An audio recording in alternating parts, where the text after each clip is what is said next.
And I find that authors often have really weird tattoos as well. Yes, like we always have really weird minds. Yes, exactly. You don't see normal generic tattoos on an author unless they got it before they were an author. Yeah, although I sort of feel that you're born this way. There's a compulsion. Yes. To write. Yes. I've been writing since I could put pen to paper and making up stories in my head. But I mean, I had a magnificently wonderful childhood. My mother was a very imaginative woman, not well educated, but self-educated. And she used to, when I was a child, because I had two older sisters, and then my younger sister was 7 years later, and so I was sort of like an only child for a while. And my mother would make up these incredibly wonderful stories about our back garden, fairies and dragons and butterflies. Like, it was just magic. And beautiful.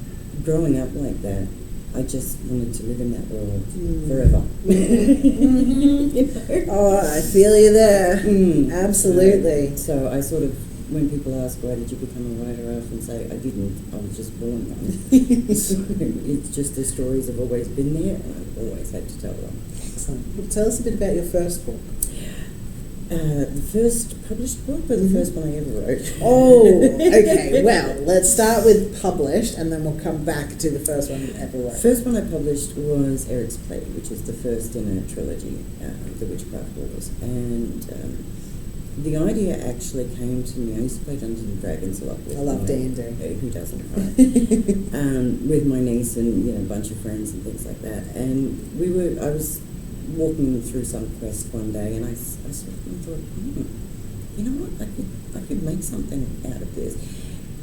Took me probably, let's think, almost 7 years to really develop the world and the characters. I had them in my head. I often say Slave just walked into my mind one day and was. But yeah, the biggest part was making sure I had all the nitty-gritty right. Then when I actually sat down to write, the story just flowed. It just poured out of me, and I call it like the movie in my head that just wouldn't stop, wouldn't quit. I'd literally wake up sometimes at 2 o'clock in the morning and go, oh, that's where they need to be. I love those moments. Oh, they're wonderful, aren't they? Yeah. But I mean, I had plenty of staring at the keyboard going, I'd usually kill a character around about then. Spice things up a bit. Seem to push me forward a little bit. As long as it's not your autobiography, it's fine. Exactly. So, and that was very well received. I was surprised, actually, I'll be honest. I was quite surprised. I got some really amazing feedback. And, of course, I was still writing the follow-up novels. But they all basically came out within roughly a year of each other, so it was like 1, 2, 3, and that's what I'm doing with the second series as well. I try to get 90% of it knocked out before releasing. Excellent. That way you don't have the George R. Martin. Oh, where you're waiting 10 years. He's renowned as the Glacier. Exactly. So, not that I'm a Stephen King, but I do prefer to get them all out quickly rather than have fans. And that was the strangest thing too, because suddenly I had people all over the world would email me out of nowhere and asking me these questions, and I'm like, wow, people are really interacting with these characters, and so it was a wonderfully delightful surprise to have that happen, and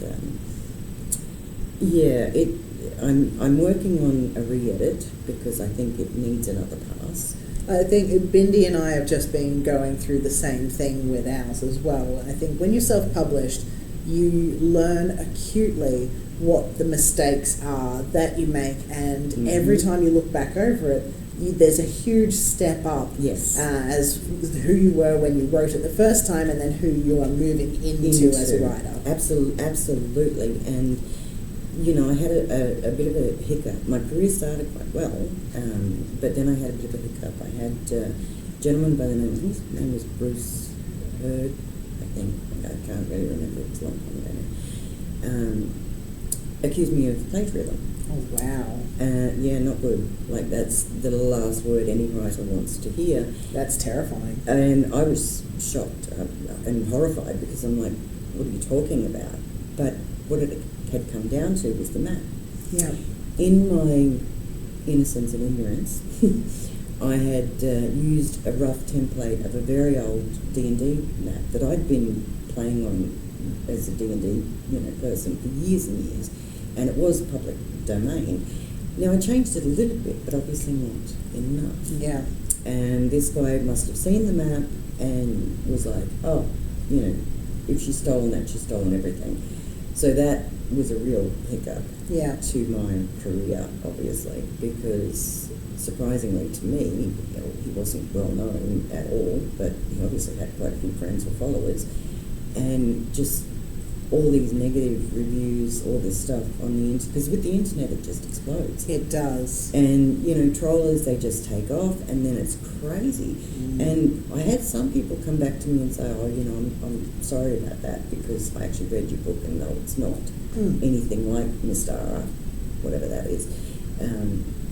But yeah, that was a huge, huge problem for me to overcome. So I withdrew the books for quite a while I tried to find someone who could draw me a decent map. Yeah. But unfortunately, that was around about the time I met my ex-husband, and that was a bad, really, really bad abusive relationship. So my writing went out the window, and I'm really, at this stage, I'm just starting to get back into writing the way I used to, and starting to publicise myself again and put myself back out there. So I thought this is a great time for me to do a re-release of the books and a brand new map.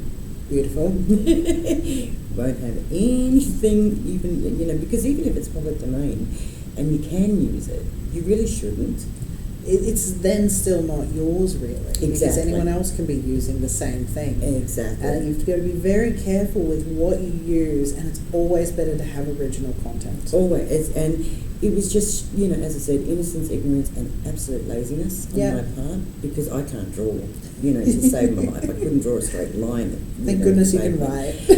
Exactly, because I can't knit, I can't sew, I can't cook. I'm like, What kind of woman are you? Exactly. I'm a writer. That's the kind of woman I am. So, it's been an interesting journey from that day to today. Yeah. But, hey, everything, my daughter says to me, everything happens for a reason. You've always said that. And I'm like, and it's true. Everything does happen for a reason. You might not always know why at the time, but it will reveal itself. So, even the Writers' Festival has come along at an amazing time for me career-wise, because, this could be the next really big step for me. Beautiful. And I'm very excited about that. And I have, from the genuine reviews, received a lot of feedback over the years about my world-building ability. People say that Kainos feels like a real place. Excellent. And I love that, because I spend a lot of time making it a real place. Such a good compliment. It is, isn't it? And, they like my characters, they're very three-dimensional, and, which is nice to hear as well, because to me they're real people. They're alive inside my head, and, they tell me the most amazing stories. And I'm just like, really? I gotta write that down. So, I'm a bit kooky, but that's okay. I think all of us are. We have to be. I find that all the writers I know are animal lovers, and they're crazy. Yes.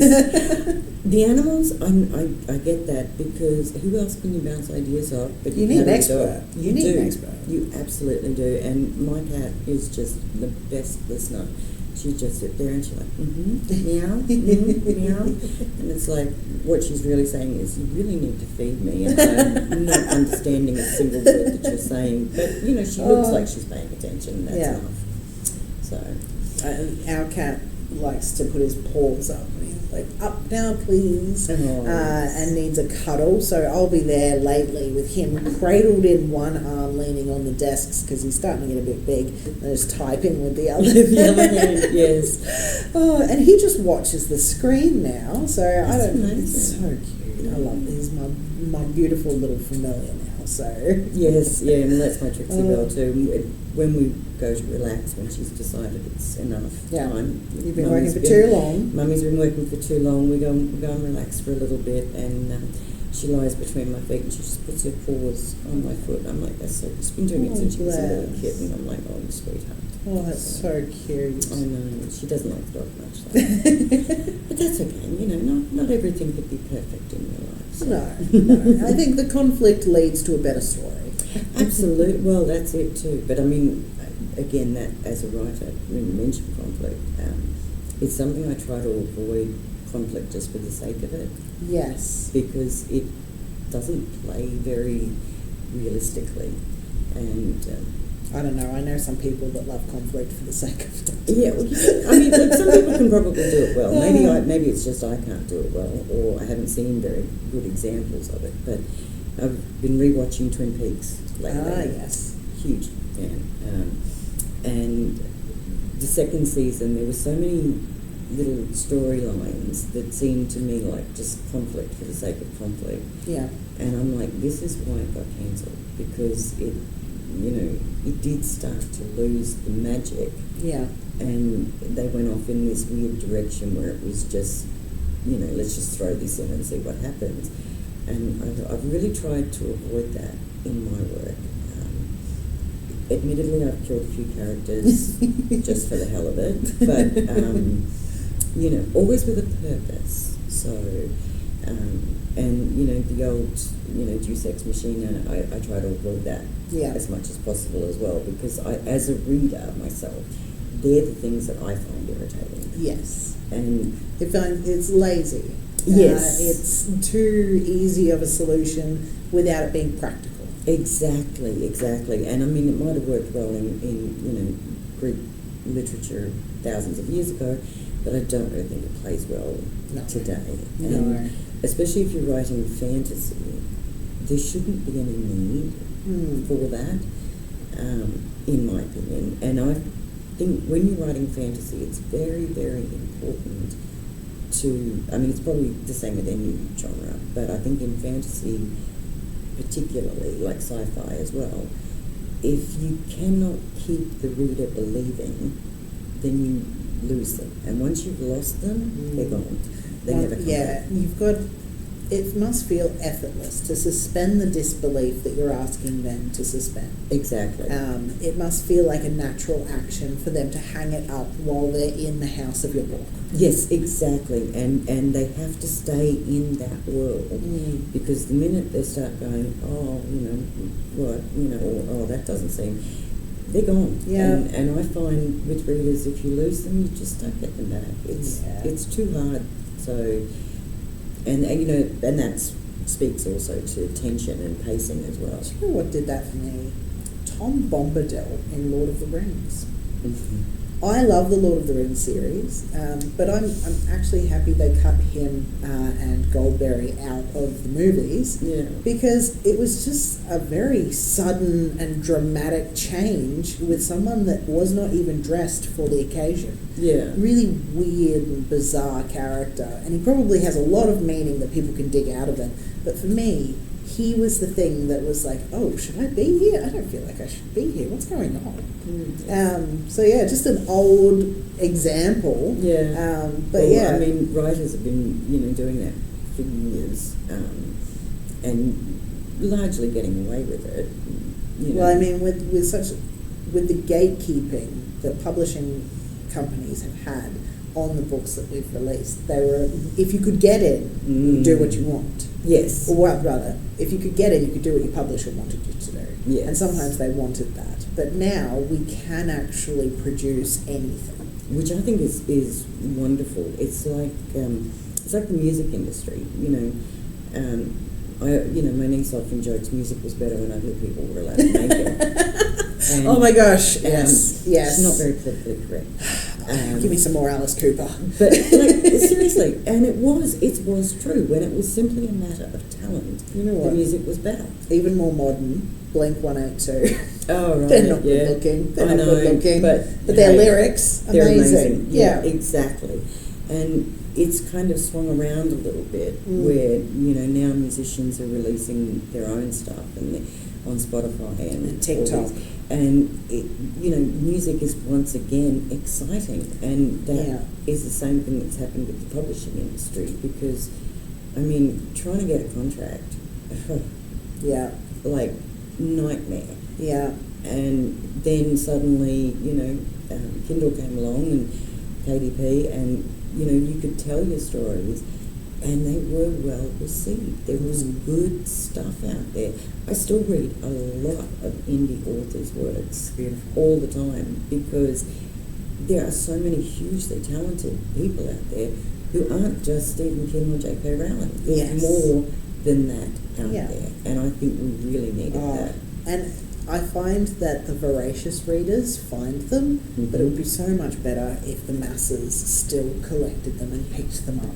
But the masses, they're going to your Angus and Robertson and going to Big W and QBD, and they're picking up the books, on this little shelf, and that's about the limit. Did you know? So if you find an author that you absolutely love and you want your friends to get those books, you can actually go to these places and ask them to order in indie books. Yes. As long as you are on Ingram Spark, you then have your books distributed to all of the major printers and publishers, or you have access to these retailers. This is where they order their books from. So as long as your book is on Ingram Spark, you are able to put all of your stuff into the shops. But someone has to go in and ask for it. Yes. And so help your local author by asking for their book to be stocked. For their books to be stocked. Yeah, because there's some great authors. One that I'm rather fond of is American lady B.J. Dunn. She writes apocalyptic sort of Christian fiction, which appeals to me for reasons unknown. But she's just such a great writer, because the Christians do an apocalypse like no one else. They do, absolutely. But like your heavy-handed Left Behind series, which I'm not knocking, it was a great series. I enjoyed it, but it was very, very heavy and very tense. Yeah. She's done more or less the same thing, but it's lighter, and there's humour, and the people feel realer. Realer, that's not even a word. More real, because they're not perfect. Yeah. And that's wonderful to me. I just think she's magical, and sadly wrote a fan letter and was like, I love your work, and she very, very generously replied, and thank you. So beautiful. So that was really nice. But in the early part of my career, when I was sort of publicising myself, I also took it upon myself to publicise other authors or painters. Michael Garvey is a poet and painter from the UK. He's amazing. I love his stuff. Isn't he though? He's such a nice guy. I have interviewed him 2 or 3 times on my website. Oh, excellent. And I actually have a couple of his original pieces in my house. And yeah, he's just become such a great friend. And I've met so many people through doing that, and it was quite. It's quite a shame in a way that I kind of had these hiccups, because with the writing and the relationship and everything, because it was all kind of swimming along lovely, and I was promoting other people and they were promoting me, and it was a great little thing that was happening, and then it just kind of stops. That sucked a little bit, but I can build it back. Yeah. And I think that's the beauty of it. These people that used to know you still have you in the annals of their mind. Oh, absolutely. But reciprocity is something that authors utilise so much. Oh, yes. Email swaps, newsletter swaps, spruiking other people's books in the back of your last book, doing interviews and swaps and podcasts and YouTube and TikToks together. Oh, yeah. The amount of people that you have that are in genres that are similar to yours or that are running in a parallel stream. Yeah. And readers can read so much faster than we can write. So they need absolutely. something to tide them over. Exactly. You can't expect them to just read your work. And, I think this reciprocity, as you call it, it's I think it's really vital to the new world of publishing. Yes. But I also think, it's just a simple pay it forward system. And that's part of, I think, being a decent human being, which should come first. The rising tide lifts all ships. The more you give back to the author community, the more it gives back to you. Exactly. Which is why festivals like this is so important, and I'm so proud that this has been running for 3 years. This honestly. is amazing. I had actually never heard of it. My cousin teed me into this, and she's like, "Oh, you should apply." And I'm like, "Don't be ridiculous." And she's like, "Come on, you're trying to jumpstart your career again. Just give it a go." And I was like, "Oh, we'll see what happens." And here I am. Oh, I'm so happy to have you here with us, Tracey. By the way, I didn't announce her to start with. This is Tracey Allen. Hello. Ali. Yes. Ali. Sorry. That's all right. That's all right. It's not like Woody Allen or anything. No. Tracy Alley. Tracy Alley. And you will be able to find her books and get a few dice rolling at the Logan Writers Festival on the 9th and 10th of June. Thank you so much for coming and chatting with me today. Thank you very much. It's been a real pleasure. Absolutely. Have a good one. Thank you.